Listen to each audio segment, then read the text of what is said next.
Ram doesn't ask for Agni Pariksha. In fact, he is with great pain, but he has decided he's done with Sita. Right. He tells her, you can go where you want. I will live my life on my own terms. If you've decided you want nothing to do with me, you have no right to tell me how to live my life after that. And I will end it here honorably in the fire. Women need to be part of the decision making. The decisions can't just be handed to them and then said, you just deal with it. Draupadi's resistance is much more External. external. You can see it. Yeah, Yes, yeah. she's very feisty. She's there, Vastraharan, Right, and she's her clothes are cursing being them, and removed. She's cursing them yeah. and, and praying to Lord Krishna. Right. But even after she's saved, that's when she curses them. When Lakshman tells her, when he's leaving her in the forest, this is why you're being left in the forest. She says, okay, this is unfair, but I understand where Ram is coming from. He was thinking of what is good for the praja. And I only wish that he had included me in that decision making so I would have had some agency. Sita's story and Sita's character have not been accurately Right, it's been very, yeah. represented. Yeah. It's very patriarchally Sure, represented. sure. And it is unfair to Sita to portray her like that because she's not like that. So, before we get into your book, The Forest of Enchantments, which of course has made waves across the world with your reinterpretation of Sita's story, what is the Forest of Enchantments? I kept asking myself, is it the forest in which Sita spends time with the man she loves? Is it the forest in which she, as an empowered woman, manages to survive even in captivity?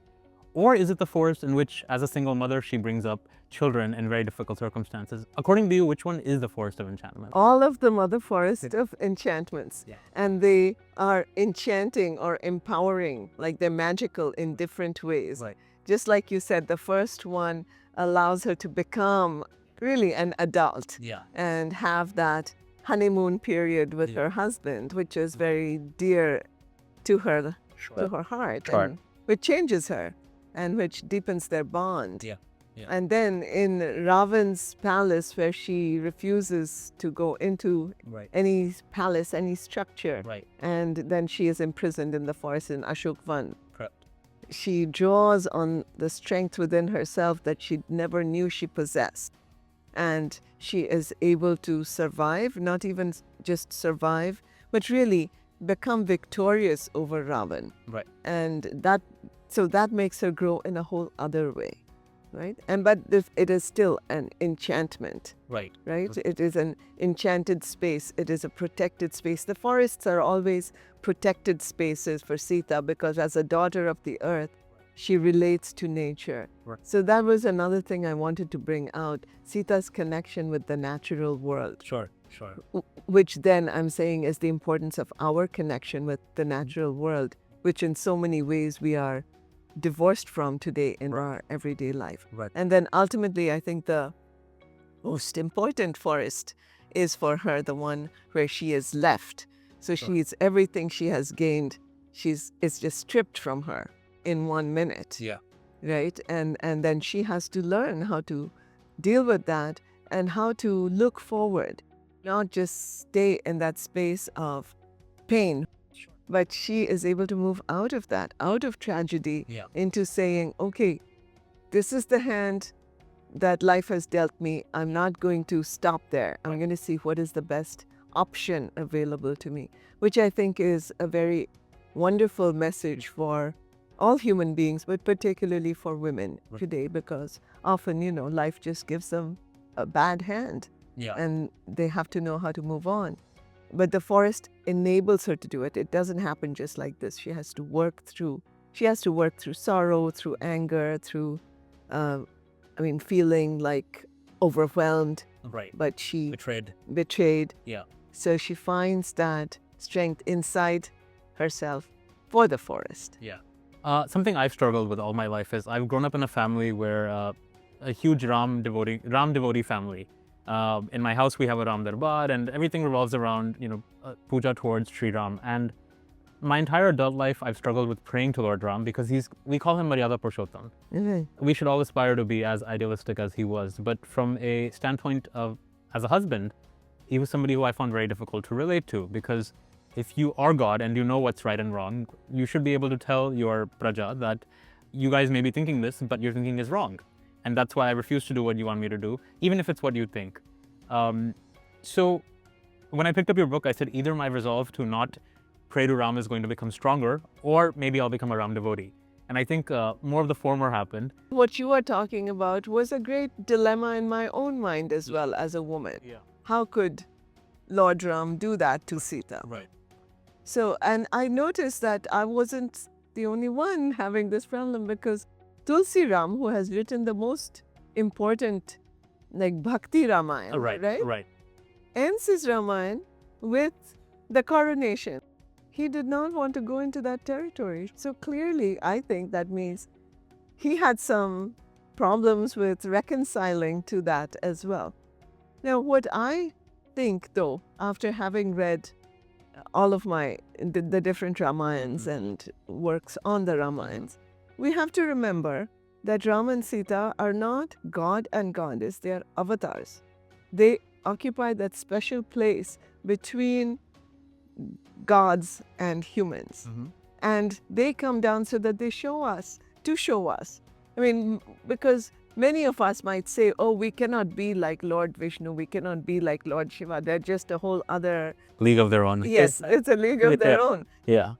But we can aspire to be like the avatars, because they're in between. They have their human sides also. So Sita is, I think of her as amazing. She has her human side, and she can still be venerated in spite of her human feelings. Ram can still be venerated in spite of his human feelings. Right. And I also understood that Ram shows us something that is very true about our human existence. Sometimes we have to choose between choice A, which is good, and choice B, which is good.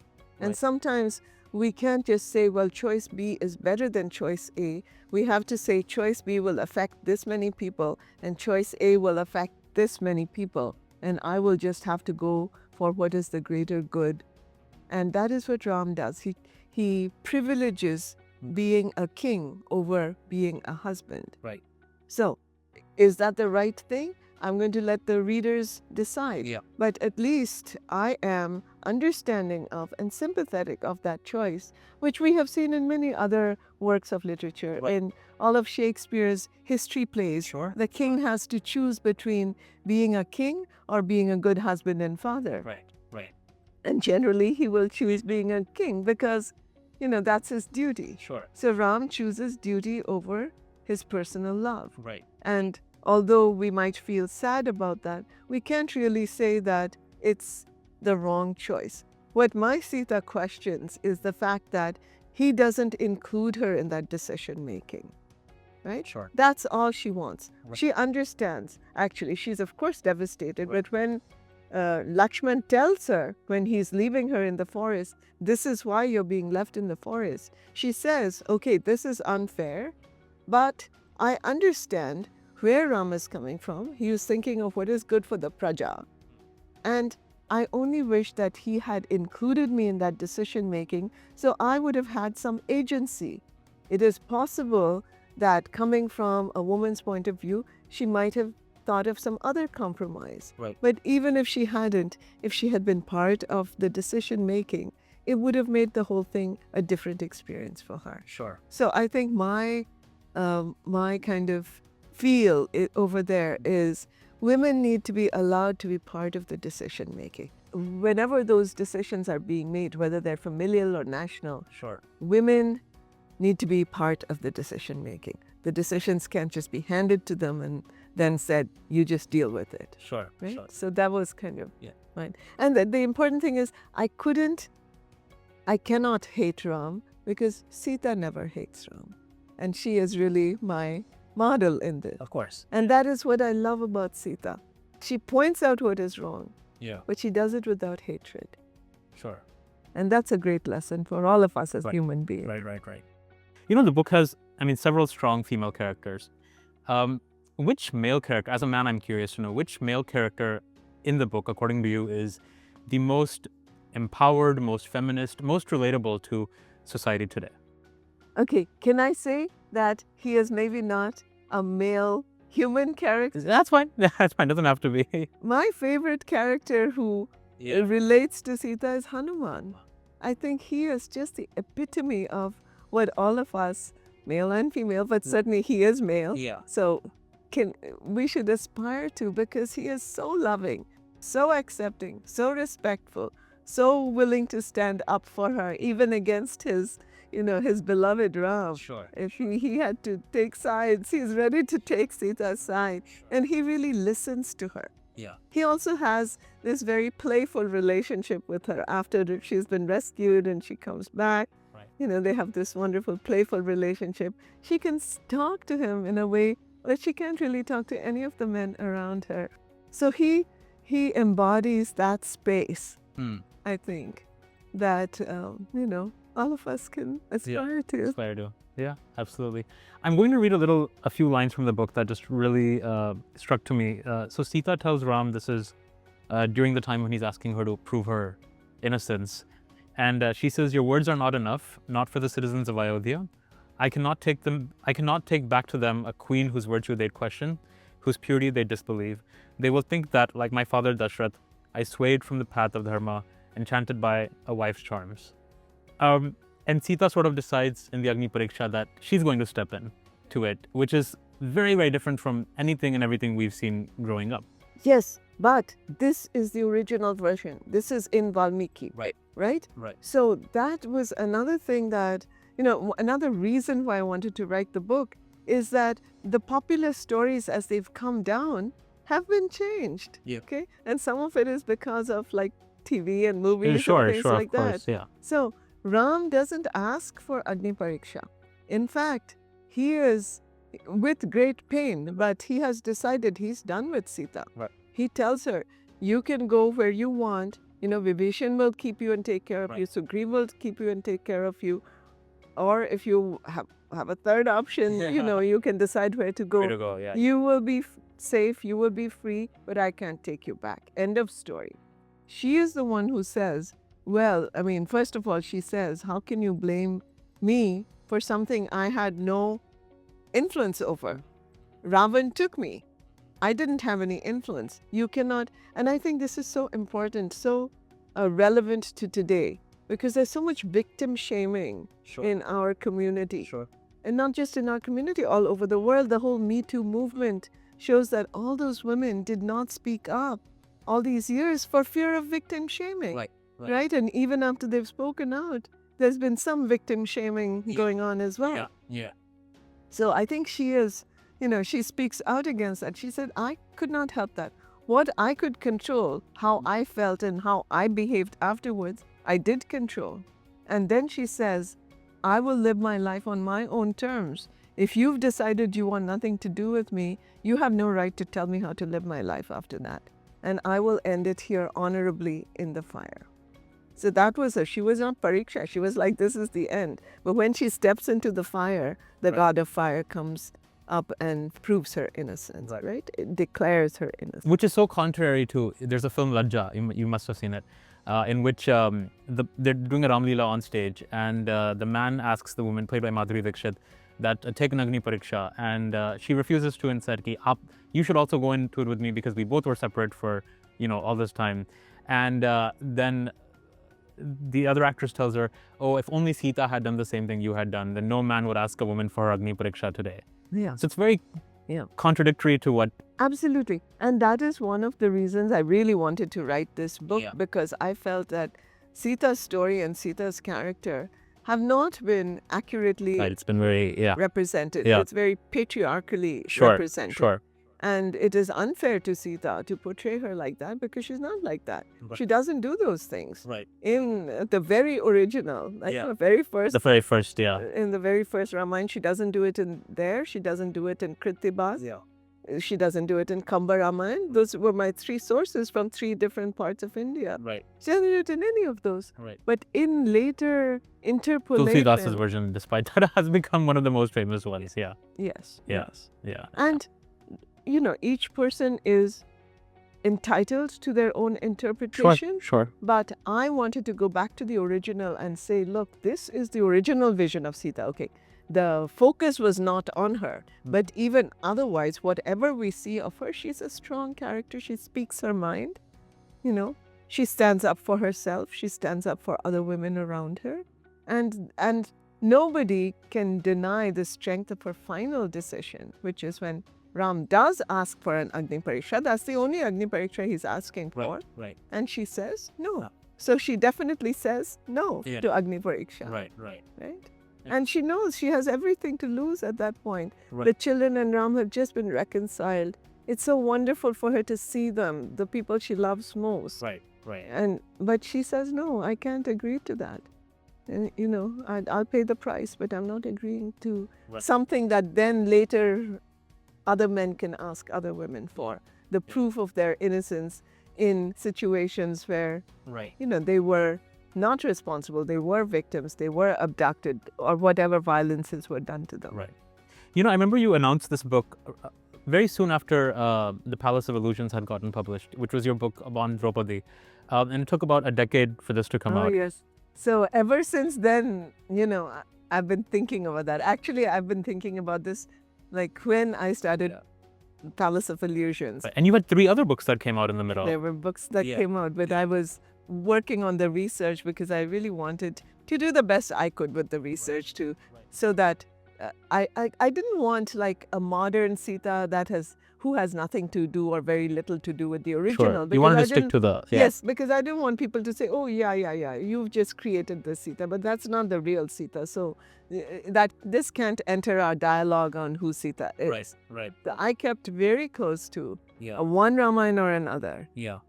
So, that was important. But do you feel like, had you written the entire manuscript 10 years ago in one go, as opposed to taking your time, would your perspective have been different with everything that's happening in the world? Yes, definitely. I think everything, you know, in 10 years, so much has happened just in terms of women's issues. It would be different. But it also would be different from like inside me, because I don't think I understood Sita at that point. I was still struggling with, you know, what is this meek and mild heroine that everybody tells us women to be like? Right. So I wasn't ready. I didn't understand her strength. I didn't understand her resistance, which is as dramatic in her quiet way as Draupadi's resistance. Sure.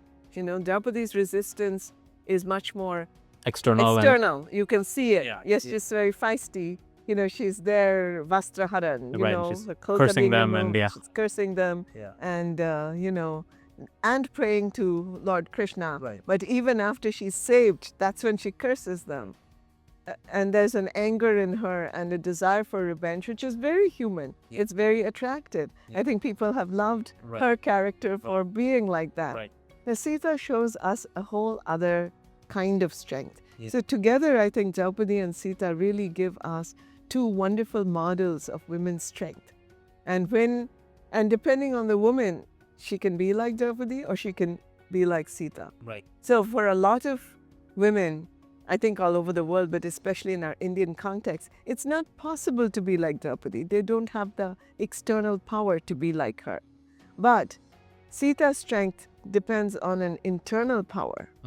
And they can certainly be like that. And they can have that quiet but very strong resistance that doesn't give in, even while loving everybody around them. Sure. She feels angry, she feels betrayed. She's not tamping those down. She feels them. It's necessary, it's healthy to feel those emotions, but she doesn't dwell in them. Having felt them, she's like, okay, now I have to go forward. Now I have to see what is the best thing I can do. And that was another big lesson I learned from Sita. In order to show Sita in her amazing human glory, I don't need to put down Ram. That's not necessary. Do you hope that there will be a day where girls are also told, may you be like Draupadi? I hope so. And Draupadi is a tougher nut to crack. It's going to take a lot of change before then people are told, may you be like Draupadi. For me, as I was writing it, Urmila was really important. Also highly neglected. She's also highly neglected. I mean, think about that. At least Sita gets to go with Ram. Urmila, recently married, at the same time as Sita, Lakshman tells her, no, you're not coming. And she doesn't get to go. So the other day, someone was asking me, has this book changed you? So I said, yeah, like here in the US, we often have people say, or we see these stickers in the backs of cars, Right. what would Jesus do? I often now ask myself, what would Sita do?